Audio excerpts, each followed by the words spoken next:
Please welcome to the stage Chief Product Officer at Anthropic, Mike Krieger.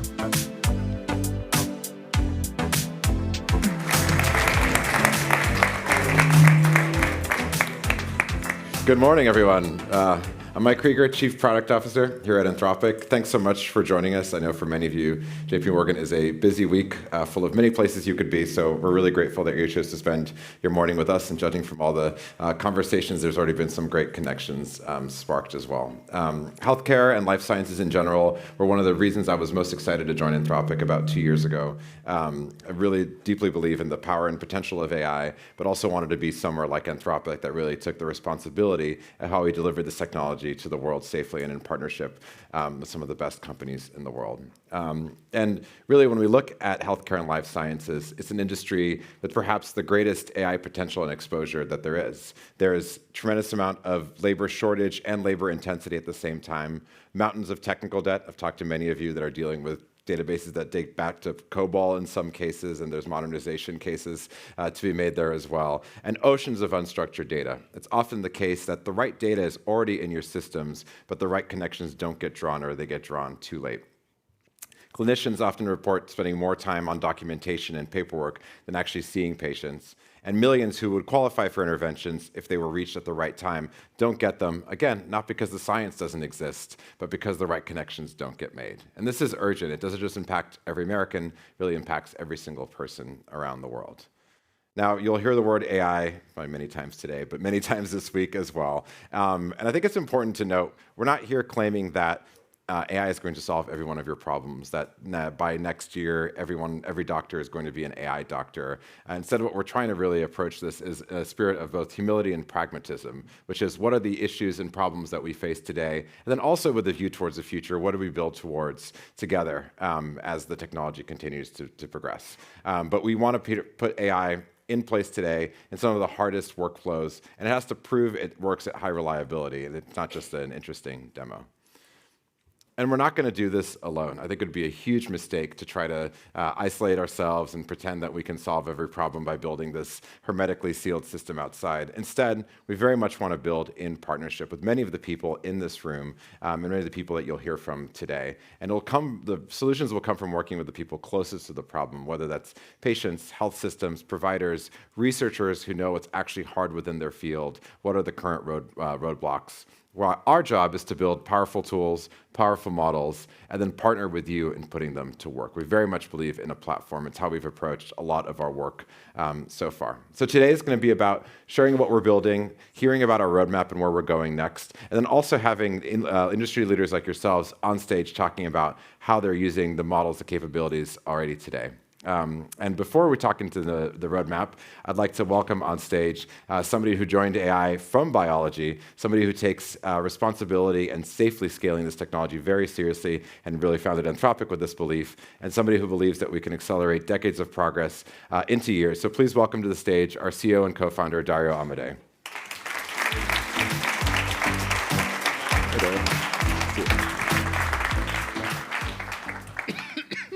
Welcome, Dario.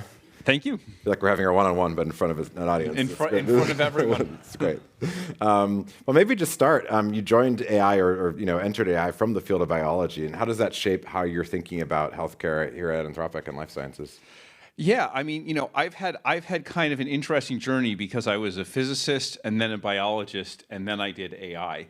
And if I think about when I was first becoming a biologist, I think the thing that most struck me about it was just the incredible complexity. I think about when I was first starting to work on proteomics. I wanted to improve the quality of mass spectrometry as a former physicist to kind of do all the cancer biomarkers. And just looking at the complexity, like, oh yeah, sometimes the DNA gets translated into RNA in different ways, and we'll be spliced into a different isoform. You have to detect the phosphorylated version and the unphosphorylated version, and these things differ across cells and within where they are in cells. You just look at the complexity, and I felt this skepticism that we would ever sort of figure it out in a way, in a way that would solve the problems of biology. And then I think I saw AI as the first technology that might really be capable of solving these problems for us.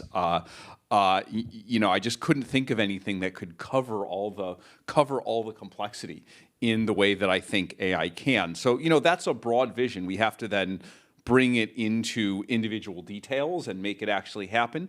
But we're starting to see it. I'm starting to talk to life scientists, like academic researchers who say, "Wow, Claude is really able to come up with things that I wouldn't have thought of." It's just if I'm able to give it enough of the right context, can put it together in a way that that it's kind of very hard for a human to do, especially if they're tired or they're not paying attention. So I think the potential is starting to get there, and we're at an interesting time. We're at a very exciting time because I think it's just starting to get to the level where PhD students, grad students can look at this and say, this thing can keep up with me, and then it's just going to keep going after that. Amazing. We wrote in Machines of Loving Grace, which probably many of you have read, and it started as an internal essay. I remember when this was, Dario, if you don't know, basically addresses the company, well, often, but at the very least every 2 weeks, and talks about what's top of mind. Machines of Loving Grace kind of is the most public-facing version of something like one of these Dario talks that I've seen. But you talk in there about compressing 50 to 100 years of progress into 5 to 10 years. How do you think about that, and what might that look like in practice? Yeah, I mean, the reason I kind of made that prediction, the way I reasoned it through is, if I think of the places where we have actually kind of, just cut through the complexity of the biology, just as humans, a lot of it has been these kind of singular inventions where we can look inside, measure or assay something in a different way, or kind of intervene in something. I just kind of remembered the story. One of the CRISPR inventors told me that it was just complete coincidence that they kind of discovered it. They had learned something about the bacterial. They happened to go to seminar on the bacterial innate immune system while they themselves were thinking about how to do gene editing, and they kind of put two and two together. But the information to do that had been around for decades. So this person was brilliant enough to that was able to occur to them. But how many of these other things go undiscovered or wouldn't have been discovered by someone who wasn't as smart or resourceful? And I say, man, if we were able to put the AI that we're starting to get, not that we have today, but where kind of AI is going, maybe we could have a much faster rate of these discoveries. And then everything comes downstream from that, right? That leads to kind of more discoveries of the fundamental biology. That leads to more drug candidates. That leads to drugs that have larger effect sizes, so can go faster through clinical trials. That leads to better care for patients. And so I think the way this is going to go, we're going to help at every stage, but I think the push that's going to be particularly fast is the push from basic research all the way to the other end of it. Yeah, and it kind of speaks to the exponential that we're already starting to see in other industries as well. And it's hard to see before it's happening, but as it happens, you really start seeing that acceleration. Exponentials are the hardest thing to understand in the world, right? You can write them, you can write them down with one line of mathematics. You can predict them, and then when you see them actually happen, you're just always surprised because you just don't think anything can work that fast. Yeah, absolutely. Maybe switching to healthcare, another industry that I know you've spent a lot of time talking to leaders in. We've both been in a lot of these conversations. How do you think about the opportunity there? There's obviously a lot of administrative complexity, a lot of labor, a lot of complicated data sources. Yeah, so there I'm also incredibly excited. I think there is less about the intelligence of the model. We already have some very good models, although I think it can get better in a number of ways. But I think even what we have now has enormous potential. I think the difficulty is all of the kind of integrations, and of course there are a bunch of kind of just legal and security and practical questions around all these integrations that need to be done. And I think that our field and your field needs to kind of work together to find a way of doing this that's safe, that's responsible, that's ethical, but that also moves quickly and and kind of drives better outcomes. One story that I just still remember because it stuck with me so much, and I think Daniela has told this story as well. But my sister and co-founder Daniela had her second child a few months ago. While she was pregnant, she had an infection. She went to a bunch of fancy doctors, and for some reason they all thought that this was a viral infection. And, she just uploaded her data to Claude, and Claude basically gave a second opinion where Claude said, I think this is a bacterial infection that's, and that it's about to go systemic. Like, you should take antibiotics in the next 48 hours or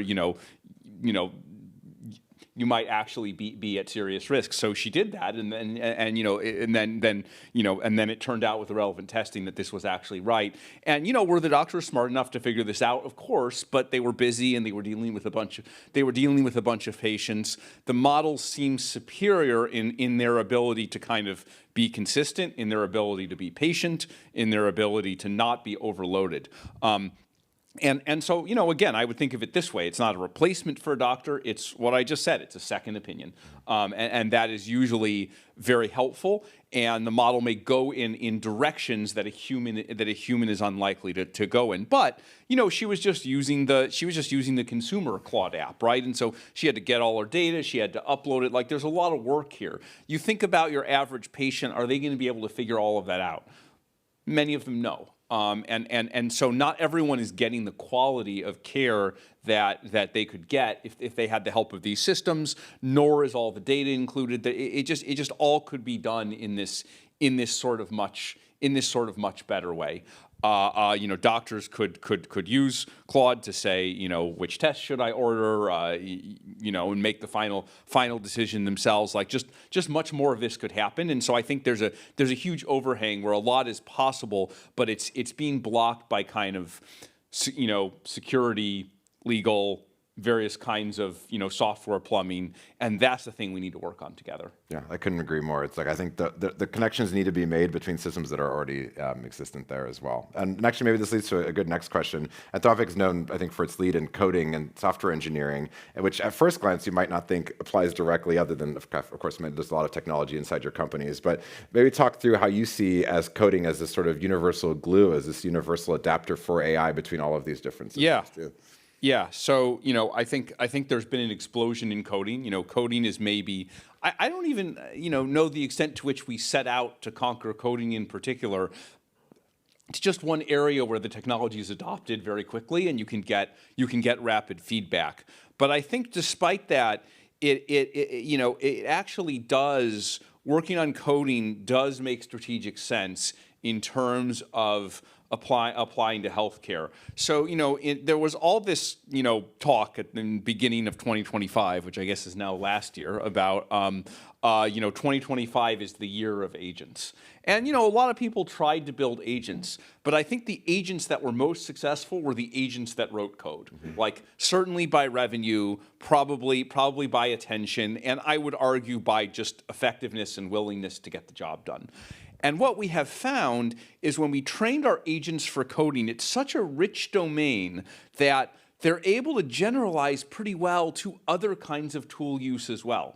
We are, in fact, releasing today, unless something went wrong, it was released in the last 5 minutes. In the last 5 minutes, this thing, early preview of Claude Cowork, which is basically using Claude Code for general agentic tasks, not coding in particular. So we just strip out the kind of the command line UI and find more of a normal UI. And of course, you can do a bunch of tasks this way, and among the tasks you can do are kind of health related tasks, absorbing health information, and for companies, I'm thinking of payers here.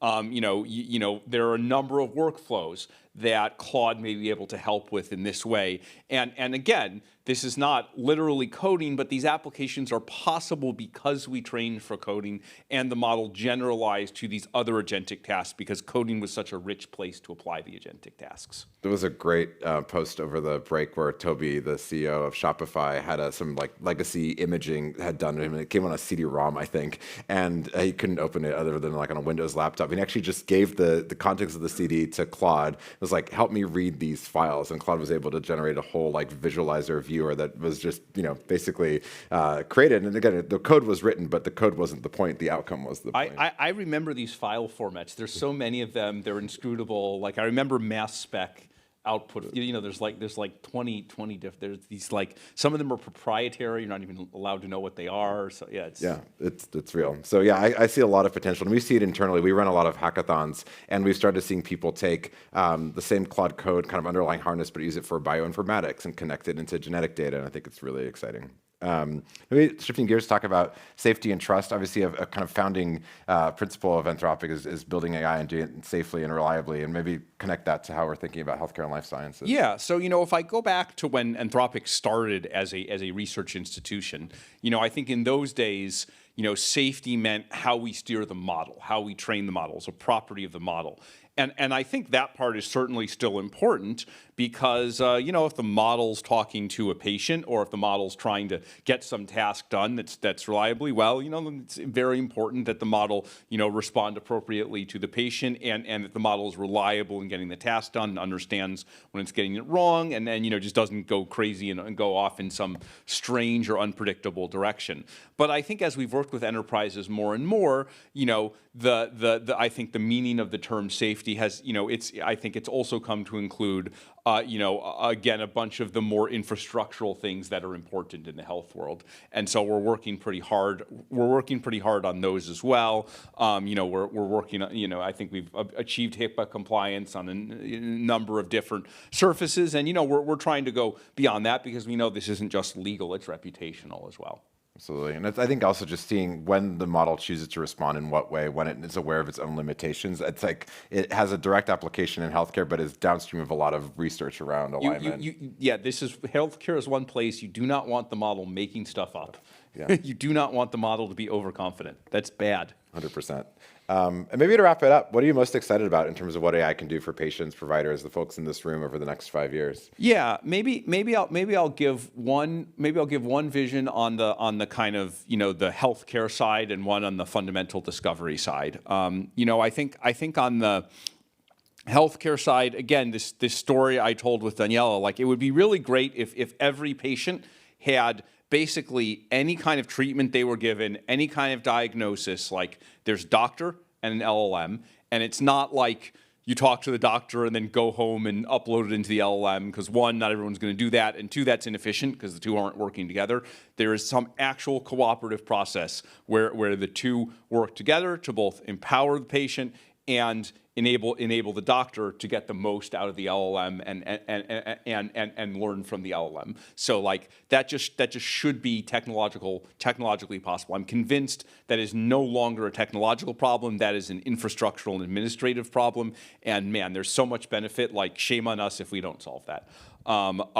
So number two, on the scientific discovery side, I'd like to see AI playing a central role in multiple discoveries, that are of the level of significance of, CRISPR or CAR T therapy or something like that. And I'd actually like to see something like that, go through the clinic where AI is helping with the clinical trial paperwork. AI, is predicting things in such a way that makes the path to approval faster than it would have been otherwise.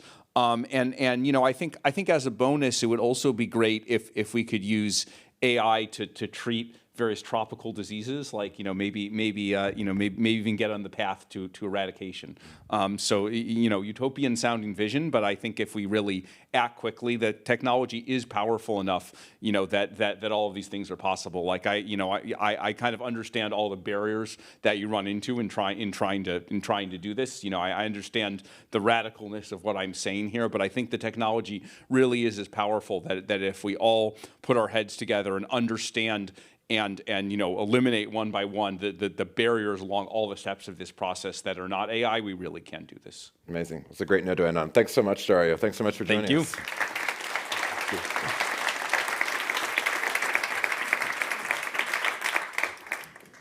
Again, thank you to Dario for joining us. In many ways, today is just another step towards the vision that Dario is describing. And it's cool that I'm glad you all got to kind of get a peek of how Dario likes to kind of talk and think about the future as well.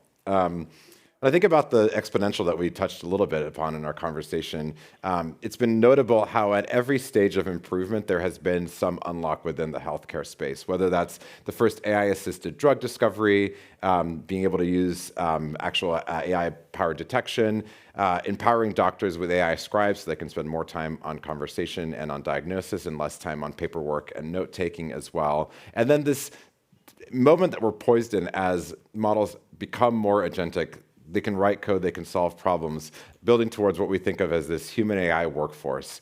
Claude as a coworker, as a collaborator, alongside people, alongside doctors, alongside the many folks employed at your different companies as well.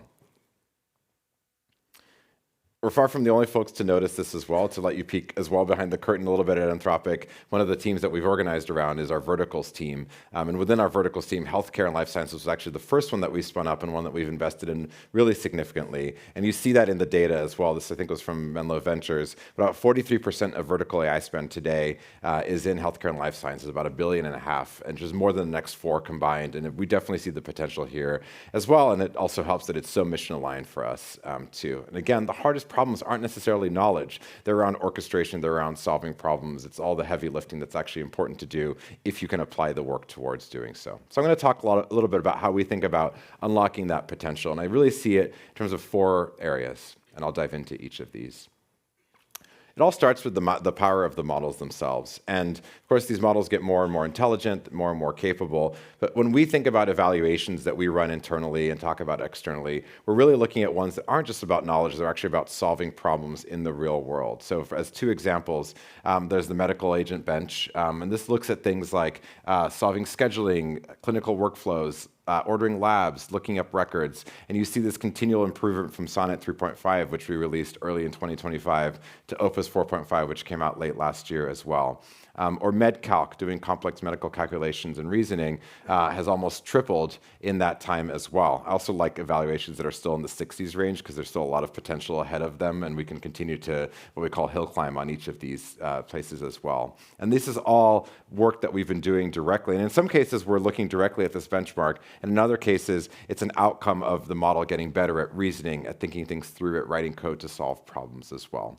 And every release, what's notable is that we find that we have to give less and less scaffolding around the model. It's able to do more and more by itself if you just give it more of its room to run as well. But all the power of a model is not useful unless it's actually connected and tailored to the problem at hand.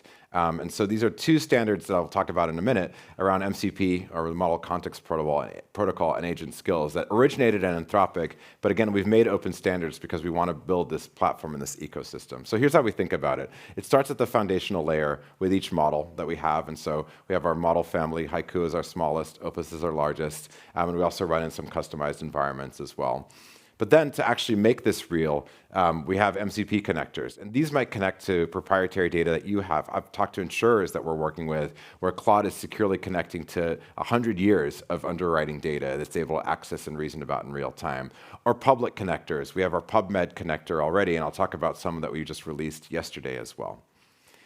So that's about what Claude knows and how it looks those up in real time. Then there's also how Claude operates. And this is what I think about the difference between somebody who's on day 1 of their job and then day 100. And so agent skills is a standard that we released late last year. It really closes the gap between what Claude knows and how Claude operates as well. Another way of critically closing that gap. And then finally, there are the agents that you can build on top of that, using and composing those capabilities. And those can do everything from prior authorization, I'll talk more about that in a second, to research and bioinformatics as well. It's really about what is the actual application in production as well.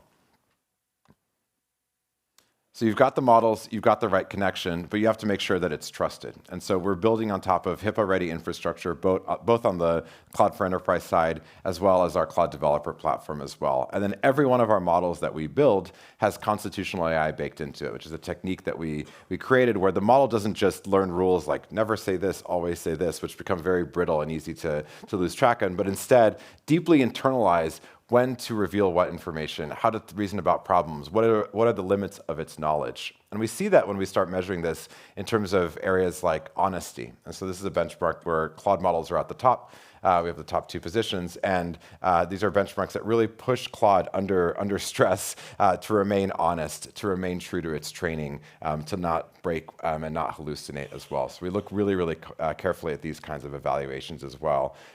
We think about this phrase we use a lot, which is look it up, don't make it up. So you'll see this as well when we talk about the MCPs that we release. Give Claude the access to canonical knowledge rather than have to have it rely on its existing training as well. And this is especially critical for high-stakes regulated industries like healthcare and life sciences.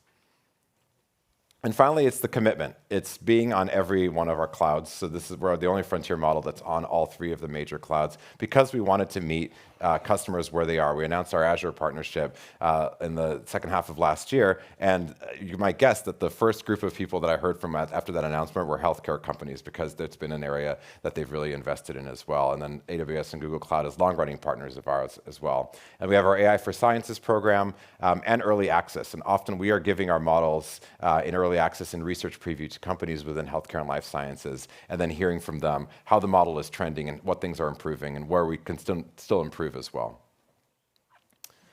And this all comes together, remember that chart around having the models, the connectors, and then finally the agents, around some of the things that we've announced this week. So we took our existing PubMed MCP integration and we've expanded it with 3 new MCPs. So there's one for the CMS coverage database, one for ICD-10 codes, and then one for the NPI registry of providers as well. One really interesting stat from the ICD-10 perspective, if you just ask Claude without the MCP about ICD-10 codes, it actually does surprisingly well for a model that wasn't specifically trained on just that. It gets about 75% accuracy, but obviously that's not a kind of accuracy that you'd put into a critical workflow.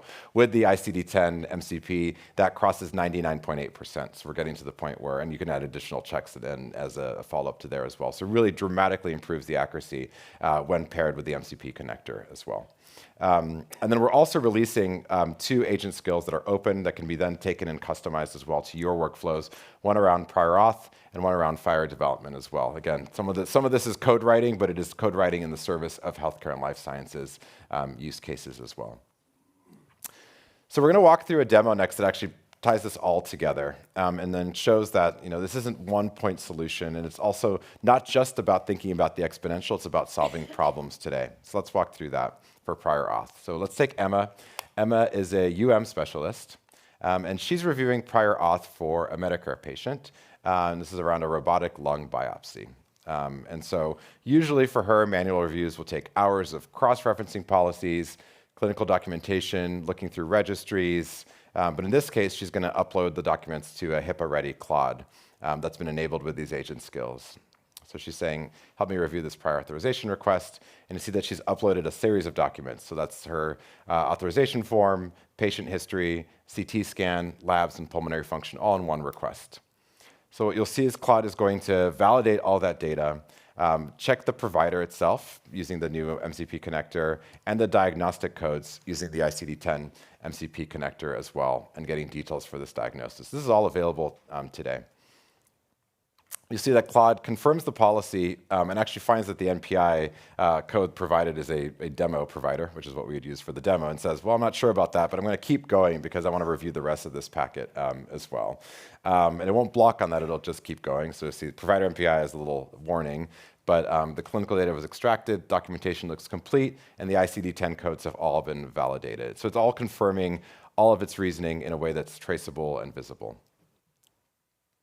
In terms of output now, it can do more than just output a single file. It can actually output a series of documents. It has an approval notification letter ready to go when it finally is approved. It's recommending approval pending this provider discrepancy, and then also has a justification document, and then code that can be used in terms of audit trails as well. So this is a process that could take hours shortened to minutes. It also is the one that now can be done in parallel across multiple patients and then reviewed. And talking to many of you, some of you see hundreds of thousands of these prior auth cases a week. So imagine cutting 20, 30 minutes out of each of them. It's dramatic time savings as well that can be then freed up to do other work as well. So massive impact on cost and care. And then finally, I want to talk a little bit about patients as well. We're bringing that same safety approach that I mentioned to patients too. And that same approach around, let's integrate, let's figure out the right connectors as well. So we're announcing beta integrations for Apple Health Kit, Android Health Connect, HealthX, and Function. I'm a Function patient, so I was particularly excited about this MCP, and I was able to connect it to some of the other data that I have to look at my recent labs. This lets Claude then summarize history, explain results, prep for appointments, try to find connections that might not have seen otherwise as well. And like I mentioned, privacy is at the core of this company. And so all of the data integrations are opt-in. We'll never train on health data, and all sharing between patient and anybody else is completely at the patient's discretion as well. So thanks for letting me give you that walkthrough around how we're thinking about this whole spectrum of healthcare and life sciences. And now I'd like to introduce Eric Cotter-Abrams, who's our life sciences lead, to tell you a little bit more about how we're tackling that vertical specifically. Thank you. Welcome, Eric.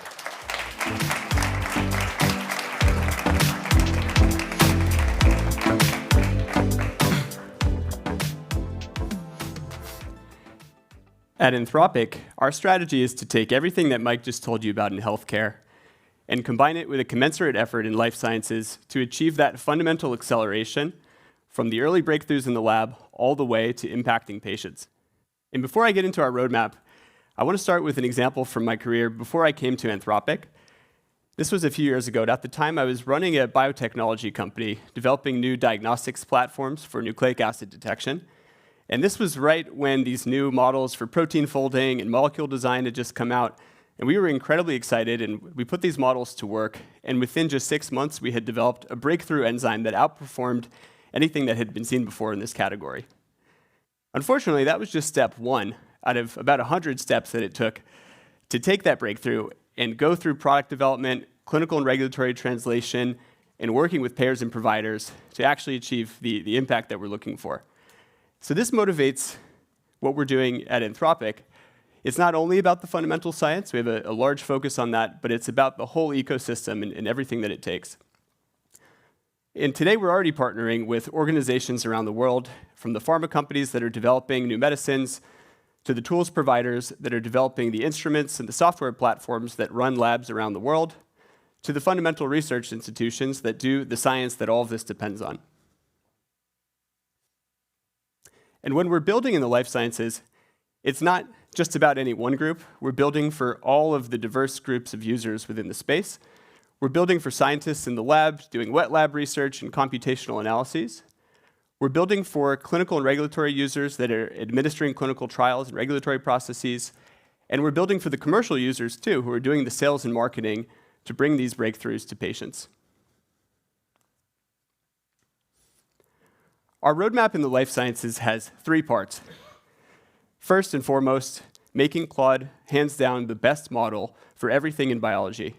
It's the case today, and we're making a massive effort here to keep that going and train Claude end-to-end across the whole model training stack on a whole wide range of tasks throughout the life sciences. Next, it's not enough just to have the best models. We're also developing custom products that make sure that the model capabilities can integrate into your workflows in the context of your organizations. And last but not least, I'm excited for us to talk about this more soon, but we'll be taking our models and our products and we'll be putting them to work and proving it ourselves. So now starting on the model side, what I'm showing here are several evaluations that we run in several tasks throughout the life sciences. What we're showing here is steady improvement, model generation after model generation, over just 6 months in tasks like computational biology, protein understanding, and scientific figure interpretation. And I'll highlight this last one, and I see many of you in the audience here even have given us feedback before saying, we really need Claude to be better at interpreting scientific figures. That would be a big unlock for us. And we heard you, and we've put a lot of work into that, and the progress is accelerating. It's not just our own evaluations that show this. Here we have a recent evaluation developed by one of our customers, Latch Bio, in the field of spatial biology, where we see that our latest model, Opus 4.5, outperforms all others in the field. Next, I'll talk about our product work. So we take our models and we combine them with MCP connectors and agent skills to produce powerful agents that are custom tuned for your workflows and your organizations. The MCP connectors give Claude the ability to connect to the databases and the tools that you use every day. We announced our first batch back in October, and today we're announcing a whole new batch that includes platforms like bioRxiv and Medidata, Kemble, and Tool Universe. And we combine that with agent skills. Now, where agent skills come from, people often ask me, how do you make AI reproducible and steerable? That's so critical in the healthcare and the life sciences work. Our answer to that is agent skills. This allows you to write procedural instructions for Claude to follow, to do things the way that they need to be done in your organization and make sure they happen the same way every time. And today we're announcing a new skills bundle for bioinformatics to improve computational biology performance, and also go through an example in clinical trial protocol generation. Now, we picked this example because it's representative of what we're going for in the life sciences. We're not looking just for those little incremental improvements. We're looking for these transformative opportunities to do things order of magnitudes faster. And as many times as I've gone through this example, I can't help but be surprised thinking back to all of the times that I've spent preparing clinical trial protocols with teams and it taking weeks, and we're going to see here Claude doing it in under an hour. In this hypothetical setup, imagine you're an investigator at a therapeutics company developing a drug for Parkinson's, and at this point in our example, you've completed your preclinical and phase 1 work, and you're getting ready for phase 2. So what we're showing here is you've prepared a brochure that summarizes all of the information that you have to date, and then you go to Claude and you say, hey Claude, I want you to draft me that clinical protocol for what comes next for phase 2. And what we see here is Claude goes through and it first loads that skill for clinical trial protocol generation. And then Claude goes through and it asks how you want to proceed. And we're going to tell Claude, let's start in research mode, in planning mode. This is a pattern that we've seen be so effective in other spaces that before you have Claude go and do something that's going to take a long time to do, you want to align first on the plan together. So we tell Claude to go off and do this research mode, planning mode, and we see it go through and start using the skill. And so it's doing two things here. First, it's going and fetching the latest FDA guidance, and it's also using our new clinicaltrials.gov connector to pull intel from recent trials that have been run by competitors that might be useful for the work that we're doing here. So now that Claude has pulled this context, we tell it, okay, now we're ready to proceed. Let's draft the full phase 2 protocol. And we see here Claude going through the skill and taking all the guidance and the competitive intel that it gathered together with your own template for clinical trial protocols that you've provided as part of the skill. And it's doing all of the work in designing the phase 2 trial. We see here, it's a bit hard to see on the screen, but it's resolving some inconsistencies in different guidance about sample size calculations. It's going through the whole plan and producing the protocol. This is sped up, but it's happening in under an hour. Again, something that typically takes clinical affairs teams weeks to do. I want to conclude this example by tempering excitement just a little bit, because after all, I am a biologist. And I want to share with everyone that our guidance isn't to just let Claude run open loop and write clinical trials and communicate directly with FDA and cut you out of the loop. That's not where the technology is today. We're saying that you should use Claude to make that draft of the clinical trial protocol, right? And in doing so, you're amplifying what your clinical affairs teams can do and saving weeks of time, and that's all available right now today. To conclude, I want to share that we're building a whole ecosystem here. So all of our experience in the healthcare and life sciences has taught us that it really takes a village to bring scientific breakthroughs to market, and we're really excited to be on this journey with so many of you. With that, I'm going to welcome my colleague Divya onto the stage for a discussion with some of our partners.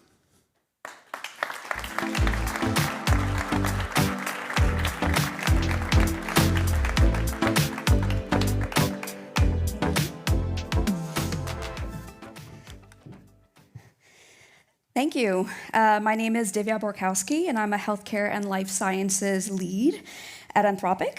having spent 17 years in this space, from drug discovery, research, consulting, and health technology, working very closely with health systems and life sciences. It's a privilege to be here with you all today and facilitate this discussion. We're joined today by a multidisciplinary panel from the healthcare industry, and you'll see that each person will provide a very unique point of view in today's panel discussions. So please join me in welcoming our panelists. I'll introduce them all first, and then they'll join us.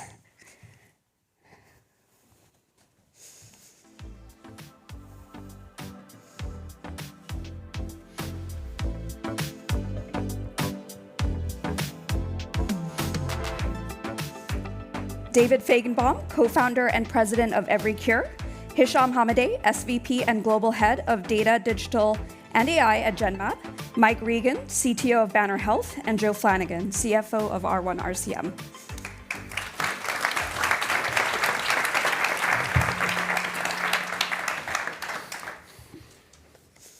All right, thank you all for joining us today. I'd love to open up with just a quick introduction. If you could please introduce yourselves and your role and a bit about your organization. So let's start here. Sure. I'm David Feigenbaum. I'm co-founder and president of EveryCure, a nonprofit organization that's on a mission to save and improve lives with the drugs we already have. We use AI to find new uses for the medicines we have. And I'm Hisham Hamadeh. I'm a physicist turned biologist by training. I play a role in how Genmab leverages data, digital platforms, and AI. The science of Genmab has reached patients that are suffering with cancer and other serious illnesses. The science has led to 8 approved medicines that are reaching patients, thousands of patients worldwide. Hi, I'm Mike Regan, Chief Technology Officer for Banner Healthcare. I'm kind of responsible for everything tech at Banner. Banner is a not-for-profit healthcare system across 6 states, 33 hospitals, more than 400 outpatient clinic and administrative office locations, and a very large significant health plan. I'm Joe Flanagan, CEO of R1. We're the leading revenue cycle management company. We partner with providers and help them get paid for the care they deliver. Just dimensioning the company, 700 million transactions we process every year with payers, 38,000 employees globally. And then we serve our customer base in 2 segments, but we touch almost 1.5 trillion of net patient provider revenue with 1 or more solutions. Great. Thank you all for being with us here today. Let's start with the shared problem that I think we all understand about the healthcare and life sciences field. There are many opportunities to improve healthcare delivery experience for both patients and providers alike, and each of you sits at a different point in that care continuum. What's the bottleneck that keeps you up at night today, and the area that you're most excited to see AI make progress? Let's start here. Sure.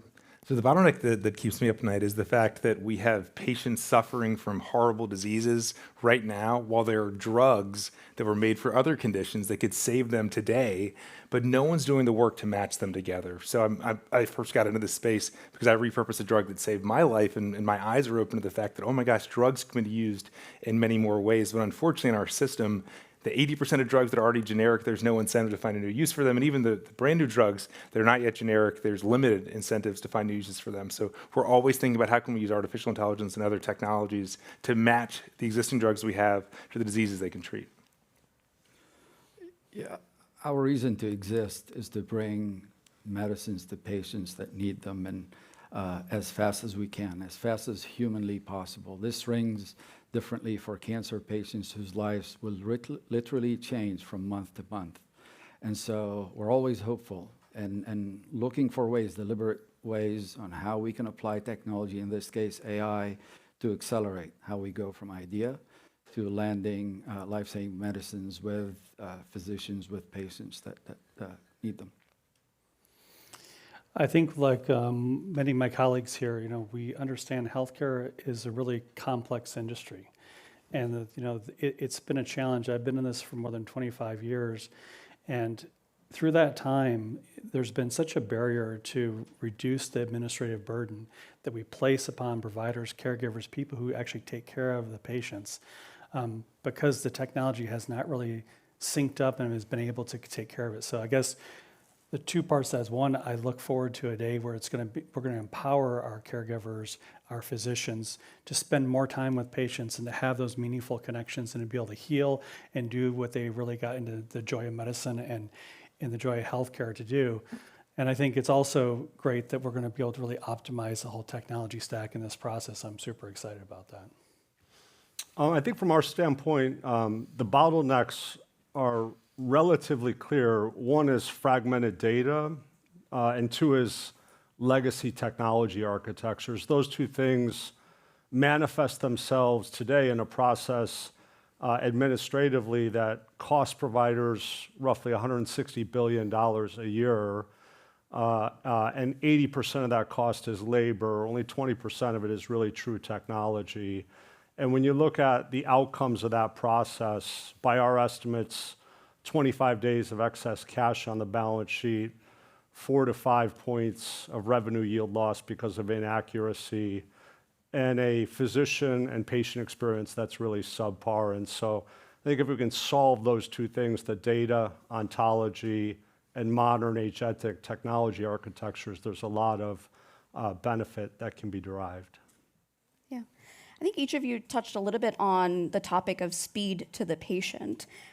Maybe, David, a question for you first is, you've been on both sides of this as a physician scientist and as a patient yourself. Can you share a little bit more about your personal story when we talk about actually compressing timelines and the impact that that can have on a patient who is waiting for that therapy or for a potential cure that doesn't reach them at all? What does that mean to you? Sure, I'd be happy to. So I shared earlier that I was a medical student when I first got sick with a horrible disease called Castleman's, and nearly died on 5 different occasions over a course of 3.5 years. And during those relapses, I kept being given chemotherapy because that's all the doctors thought to try. And they kept working, but I kept relapsing, and my doctors explained, we're out of options. There's nothing else that we could use. And I kept thinking to myself, well, if these 7 chemotherapies that you're giving me, they weren't made for Castleman disease, but they saved my life, how do we know there's not an 8th drug out there that was made for something else that could also work for me? And so that became my mission, and I discovered a drug called sirolimus. It's been around for decades that saved my life. It's just this week I celebrated 12 years of remission on this drug, and every single moment for these last 12 years, it's been, the big question's been, how many more drugs are out there that are at our local pharmacy, at the CVS, that could treat more patients in need today? And I've just been blown away by the fact that there is so much more hidden potential within the drugs that we have, but unfortunately the incentives don't exist. And so when you ask a question around, what does it mean to get drugs to patients more quickly, it's the difference between life and death. It's the difference between a patient right now who's alive and well in Washington State because we repurposed a drug that saved his life from Poem syndrome. He would have been preparing for his funeral, and now he's thinking about his wedding day. And that's what this is about finding drugs that are already at the pharmacy that could help people today, tomorrow, and the next day, and matching them to the patients who can benefit, utilizing artificial intelligence to massively compress the time. It's a very inspiring story. Hisham, we've seen a lot of investments in the pharma space in AI. What do you see as the real recipe for partnering leading AI research labs with subject matter experts in regulated industries like the pharmaceutical industry? Yeah, it's a good question, and I'll relay our experience, how we think about this. I spoke about speed, and that's kind of the North Star for us, just because of the disease areas that we address. And then we walk back and say, what are those capabilities that we need to grow with the help of technology, AI, that allow us to achieve that speed? And then and this is not trivial, by the way, we spend a lot of time on what is exactly the thing that we want to do. And this is beneficial for this partnership because we want to arrive at that partnership, really clear eye on what do we want to accomplish so that we're not spinning our wheels. Then we talk about what are the enablers, and the enablers are in the form of technology. But one of the things that I'd like to speak about a little bit is people. And so if you have an equation of, I'm very clear on what capability, and this is the technology, and we've heard from Dario and others on the robustness, the safety, et cetera. But the people, it's one part exactly the capability, it's one part technology, and probably 2 to 4 to 10 parts people. people that have the conviction, and this is on both sides, on our side as a biopharma, but also on the partner, the tech partner, to come in with conviction, to come in with the desire to have something that works and beyond a demo. And then from a tech, it's always healthy to have someone who's absolutely wonderful at technology and AI and come in, learn, appreciate what it takes for this to replace something that we've done for 20, 30 years, arguably very successfully, and really understand the tolerance for error. In some cases, the tolerance is zero. There can't be a wobble. And then how do you make sure that that is something that is institutionalized so that you can really bid farewell to the old way of doing things and start using the new way so that you're not running on two tracks at the same time. We also look for a partner who has a long-term vision, not just a point solution. And so as AI gets better, which we've heard before, you really have the speed getting progressively higher. And so someone who has a long vision, who's really thinking of a platform play rather than a point solution, that really has a chance that over years, 2, 3, 4 years, achieving that progressive speed. And if we do that, the patients win every time. Mike, I'd love to hear your perspective as well from the provider side of things. David and Hisham, we talked about this a lot, and I couldn't agree more with both of them about the idea that, two big fundamental problems. One, the research and these partnerships are about relationships. They are about doing that. And I think, we've been inhibited a lot by the technology not quite aligning all the different parts of the ecosystem in healthcare together. And I think this is just such an exciting time, about how we can come together, and there's going to be new avenues and new partnerships that can really be leveraged without a lot of middlemen in between it, and that we could really, work together to leverage the technology in a more aligned fashion and make it lower cost for everyone. Yeah. Let's switch gears a little bit and talk about reshaping operations across the healthcare continuum. So a question for you, Joe. Right now, claims are denied at a rate of 11 to 15%, but the ultimate denials do come down to below 2%, meaning there's a lot of delay, frustration, both for patients, providers, and really all partners in this. And there's a massive gap here. How can AI change that equation? Yeah, I think to understand, denials is talked about a lot as a challenge in healthcare. And I think to understand the source of denials, you have to go upstream pre-billing and look at the processes that encapsulate that. And essentially, you have a patient demographics set of process steps, an authorization process, utilization process, clinical coding, and then billing. And so I really think what we've looked at is just first principle design architecture, and essentially what's happening pre-bill is taking a clinical language and translating that to a reimbursement language. There's a translation that has to occur, and today that translation is fraught with inaccuracies, and that manifests itself in the denial rate. And so what we've done is we built a clinical intelligence engine. That engine has 15 different discrete models that are orchestrated, but they're doing nothing but accurately capturing that clinical information and accurately transposing that into a reimbursement language that can be paid. And when you look at that approach that way, it's very different than looking at an authorization process, a clinical documentation process, a coding process, and a billing process sequentially. And I think for us, at least, that's really been a breakthrough to take full advantage of the power and the intelligence that sits in these models.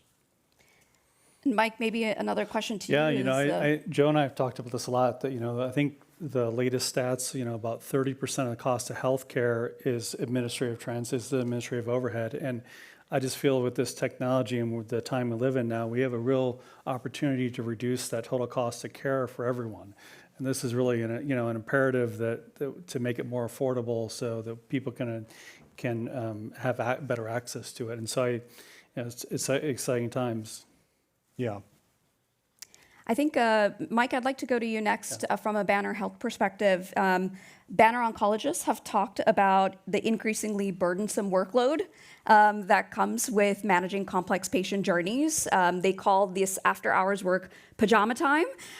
When AI can now handle the repetitive, what becomes possible for your teams? How does Claude help them spend more time with patients and less time in front of a screen? Well, first of all, I think this is kind of a universal problem in healthcare that, all clinical staff, all physicians everywhere, they all suffer from the same thing, is that it's really difficult to kind of organize all this data in a meaningful way in a very short period of time. The average kind of oncology chart is over 150 pages long.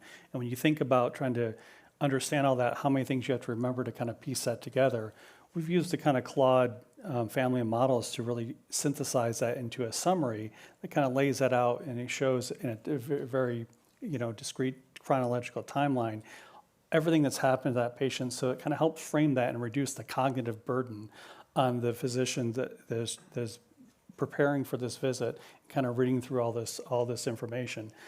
As a whole, we have a goal to reduce the 50% of our administrative burden time for all of our clinical staff over the next 5 years. It's a very ambitious goal that we're really measuring down minutes and seconds, because we believe that this technology is really going to enable us to spend a lot more direct time with patients, and it's going to be a workforce enabler to allow people to kind of get rid of those things that are just administrative in nature and they really don't need to be seen or really have our attention with. So that's been kind of the big effort this year, to really focus on reducing that administrative burden and really thinking about how we can empower people to spend more time directly giving patient care. I think we've all heard from the speakers earlier today about trust.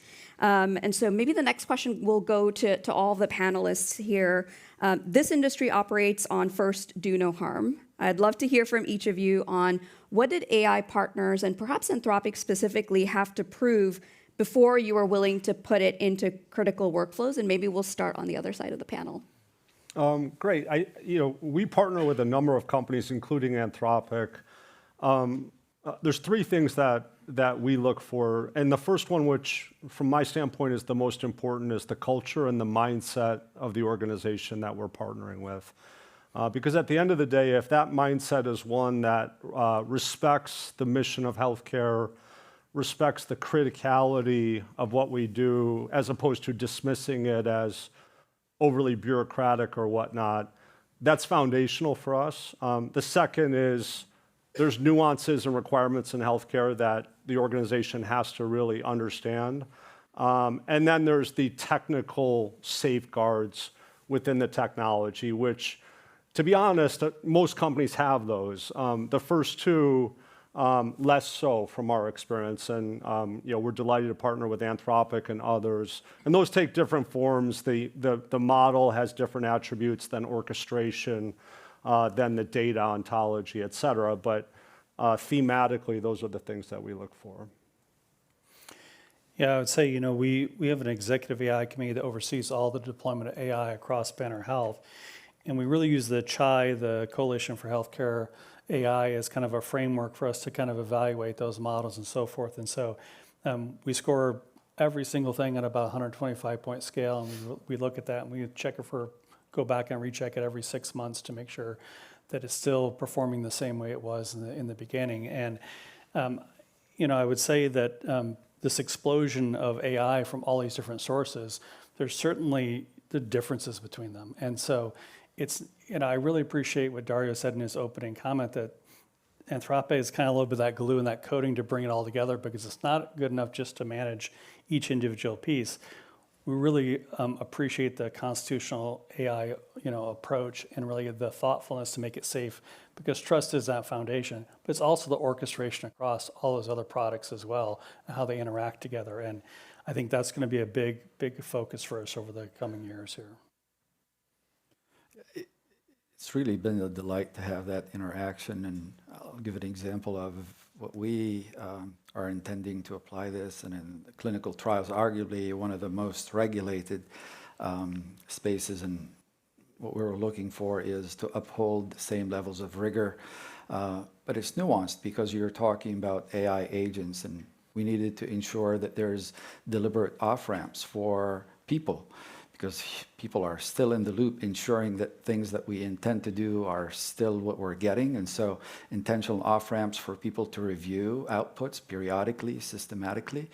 And then having the audit trails, things that a regulator would wish to see, that's not changing anytime soon. And so making sure that everything, especially when we're talking about agentic frameworks, have the visibility, the transparency for us to make sure. And I really encourage to see the evals, which we got a glimpse of.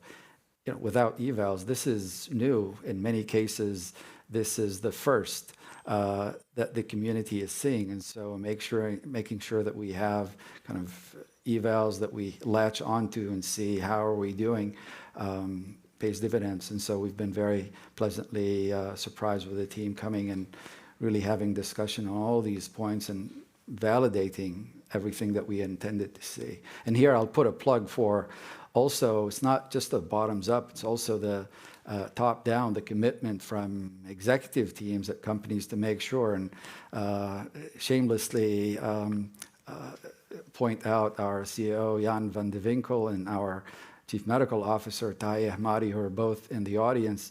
Without them, this would be still a figment of imagination, them along with the executive team. And so it just comes into, if you convince them that this is something that we can do in the fashion that we intended, then it's one big part of the recipe. Yeah, I think for us, we've been able to really trust these models based on the output and the results that we see from them. So we quantify the likelihood of all 4,000 FDA-approved drugs to treat all 18,000 human diseases. So that's a total of 75 million possibilities, a set of calculations that took about 100 days when we first ran the platform almost 3 years ago. Now it takes about 17 hours with our current platform. So one is we can see speed that humans couldn't do this. We couldn't come up with a rank-ordered list of all 75 million repurposing opportunities. So it's replacing something that humans just can't do at scale. But it's also demonstrating the quality of those predictions. Predictions were the top ranking prediction for one disease we treated a patient with. It saved his life. Being able to see that sort of impact and then to do it at scale where our team's able to review through the top 1,000 predictions every month. We now have 9 active programs. Seeing the quality and then the quantity of the analyses that are able to be done, that builds so much trust for us. I know we're coming up on our time here, so I'll ask maybe a final question to all of the panelists, just some closing thoughts. A drug that can reach approval in 6 years instead of 12 may still fail if the rest of the system can't keep pace. As AI accelerates your own work, where do you see yourselves needing to partner more closely across the continuum? And what are the challenges that we don't have now that we should foresee and anticipate and stay in lockstep on together? Sure. So in our case, we use drugs that are already at your local pharmacy. So we're not talking 12 years or 6 years. We're talking 6 months. But when we do that, we need really, really great CRO partners to actually evaluate these promising opportunities in clinical trials. The clinical trials still take time. Even though they're already FDA approved, even though they're already on the market, it still takes time. And so we need great partners with CROs. We need great partners with advocacy organizations once we demonstrate these drugs are effective to get them to patients. We've now done this a total of 14 times where we found a new use for a medicine, gotten them all the way to patients. And it's not something that our nonprofit can do on its own. This is a good problem to have, but it's not an easy problem to solve, because if you think of anywhere from manufacturing being ready to scale, if you think of just education of physicians who are not used to this rapid cycle of new second line or first line now have to be educated at a much faster pace, to payers and governments. Now you're talking to regulators about having to price this, to put it on formularies, et cetera. From the payer's perspective, now you're running twice as fast potentially. And this is where everyone needs to hold hands and say, if this is truly coming, how do we as a whole ecosystem get ready for this? Because you're right, just landing it as an approval and then you have to wait in line, then have you really reach the patient in that record time. I agree with both of you. I think you're right on, and maybe I just add, and I think you already said it was trust. I mean, we're going to have to get to a point where we kind of trust the technology's embedded, that this knowledge is going to be coming at us at such a fast pace. We have to prepare our workforce to be able to work with this kind of tools and this kind of thought process, and how to kind of think critically around, when AI is going to suggest things or do things faster, how do we kind of prepare our workforce in the future to be able to take advantage of that? Yeah, very, very consistent. I think this common theme of trust in the area that we operate in healthcare, as we look into the future, I think inevitably deepening our partnerships with providers that give them the confidence we can help them reduce fragmentation. That's an important precursor. And then ultimately, I would say, crossing the chasm and being a broker for partnerships with the payers and the providers as it relates to intelligence, data sharing, and integration of infrastructure. And then finally, I would say, in our space, labor is an important component today, and we have to acknowledge that there's going to be a disruption of labor that comes with the penetration of this technology, and how do we partner with the right stewards of that labor in an effective, compassionate way. Great. Well, thank you to each of you for sharing your thoughts and reflections. We're thrilled to be on this journey with you. Please join me in thanking our panelists.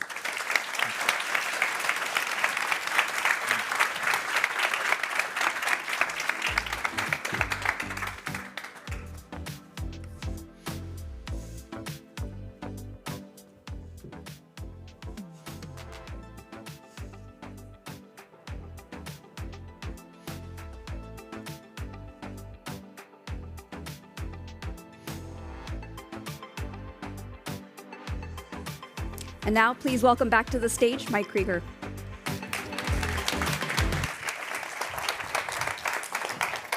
Thanks so much, Divya, and thanks so much to all our panelists as well. I was really struck by how none of these innovations and changes are going to happen in isolation. They're going to take continued partnership across companies, across providers, across regulators, all in concert as well.